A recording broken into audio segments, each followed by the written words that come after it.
Pour les élèves de la deuxième année Sciences Maths, de la deuxième année PC et deuxième année SVT.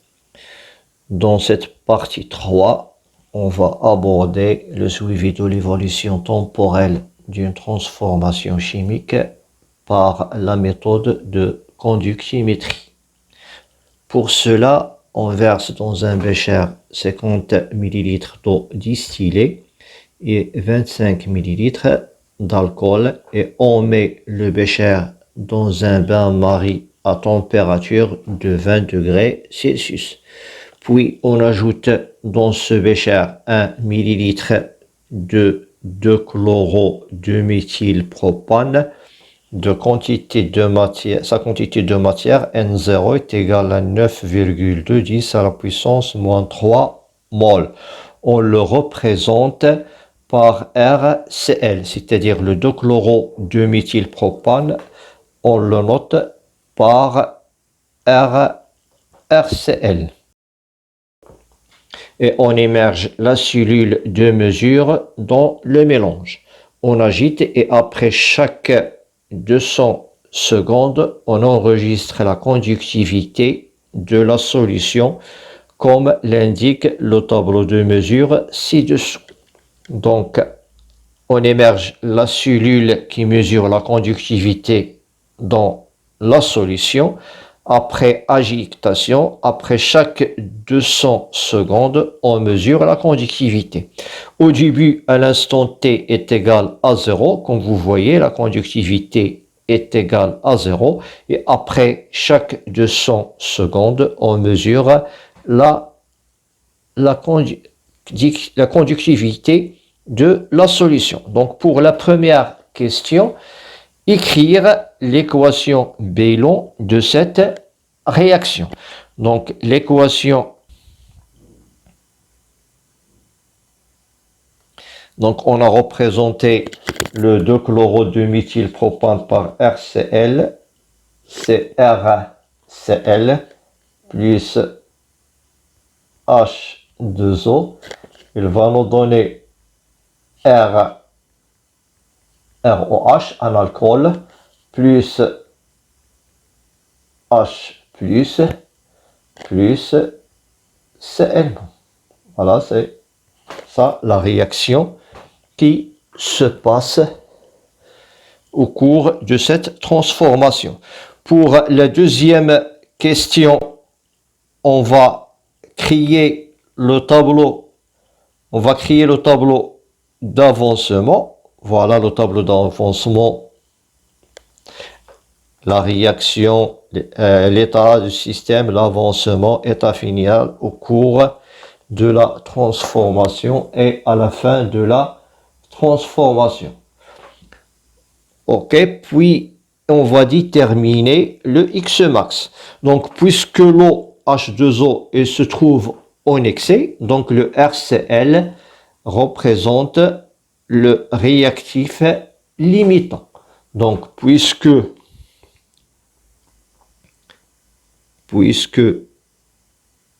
H2O est en excès, alors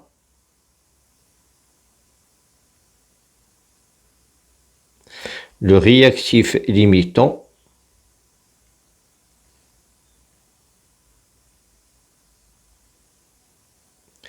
est RCl. Voilà, c'est ça le réactif limitant. Et X max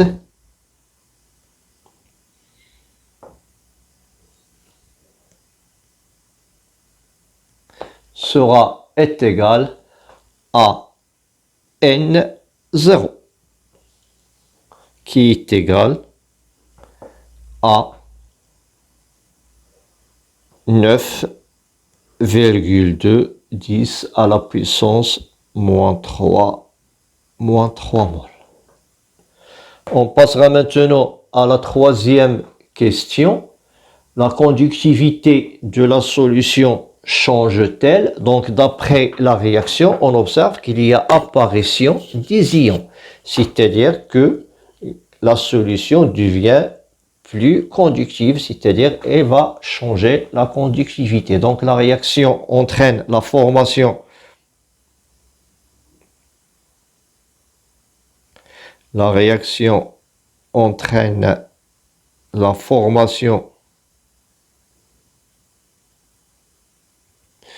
de d'ions H plus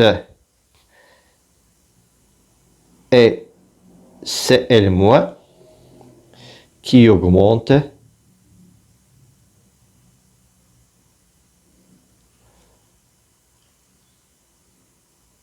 la conductivité de la solution.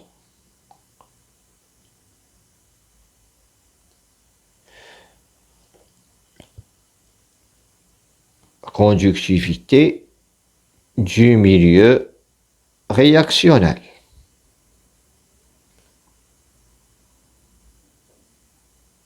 Voilà. Après, on passera maintenant à la quatrième question. Donc, dans cette quatrième question, trouvez la relation entre la conductivité sigma et l'avancement x de la réaction.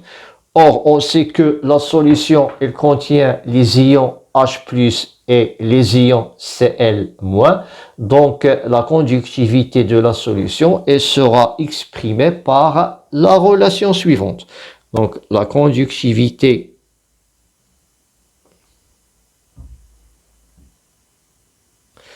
de la solution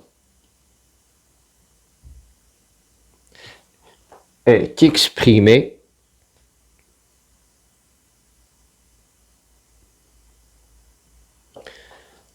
par sigma. On a les ions H+ et Cl-. Donc sigma à l'instant t sera égal à lambda de H+, c'est-à-dire la conductivité molaire ionique de H+ fois la concentration de H+ à l'instant t, plus lambda, la conductivité molaire ionique des ions Cl-, fois la concentration de Cl-, toujours à l'instant t. Donc, d'après le tableau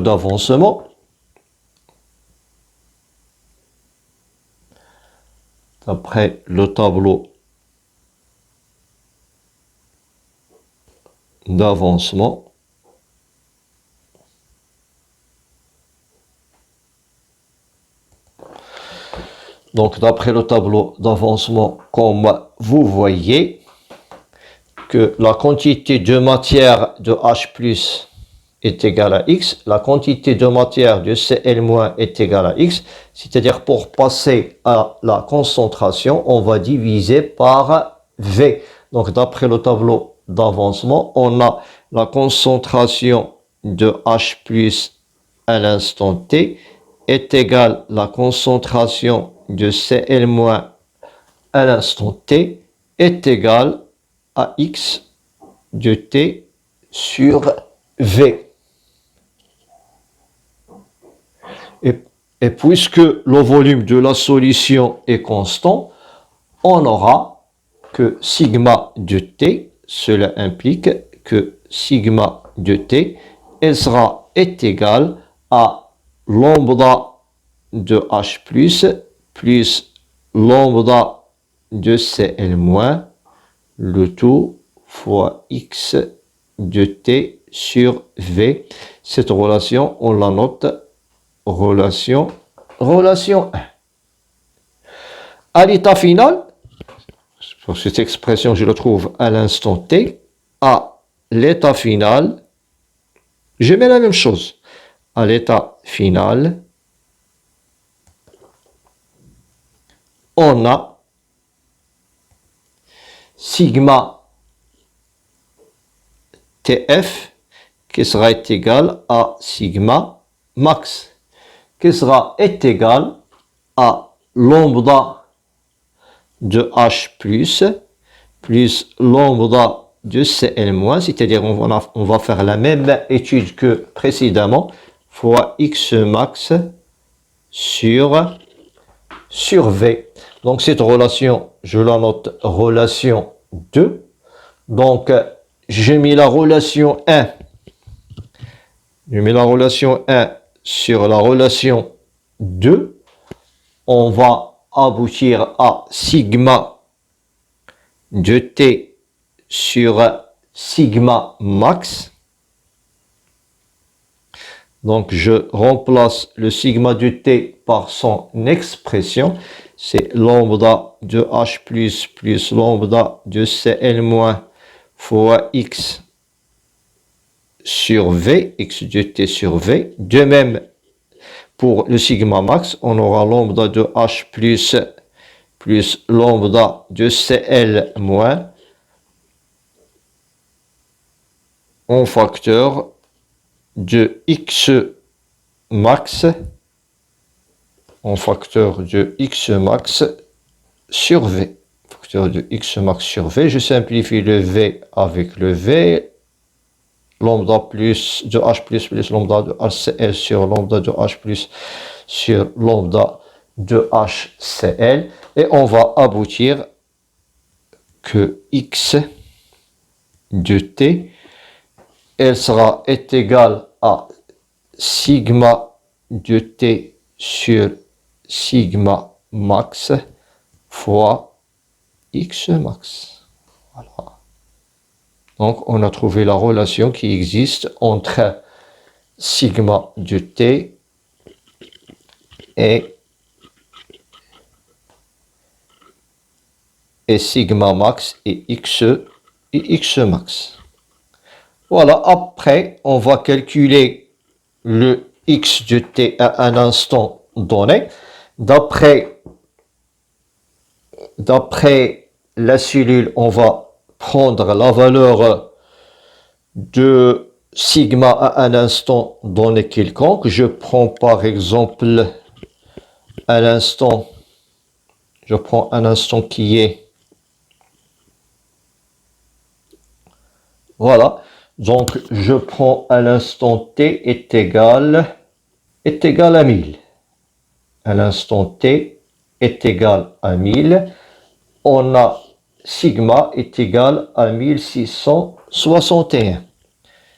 À l'instant t est égal à 1000, on a sigma qui est égal, exemple, at est égal à 1000 secondes. On a sigma est égal à 1661 Siemens par mètre. Donc, d'après cette relation, on aura X. Donc, X, ça sera égal à sigma à cet instant, qui est égal à 1661, multiplié par la valeur de X max. On a trouvé que la valeur de X max est égale à 9,2 10 à la puissance moins 3. Donc multiplié par 9,2 10 à la puissance moins 3, divisé par sigma max. Donc la valeur de sigma max est égale, d'après ce tableau, la valeur de sigma max est égale à 1,955. 1,955. Donc la valeur de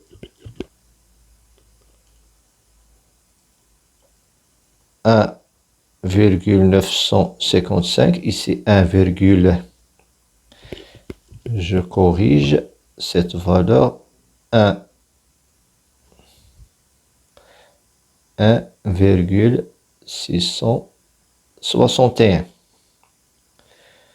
Ok, donc je fais maintenant l'application numérique. En faisant l'application numérique, je trouve que cette valeur à peu près est égale à 7,82 10 à la puissance moins 3 mol, c'est-à-dire à peu près est égale à 7,82 millimoles.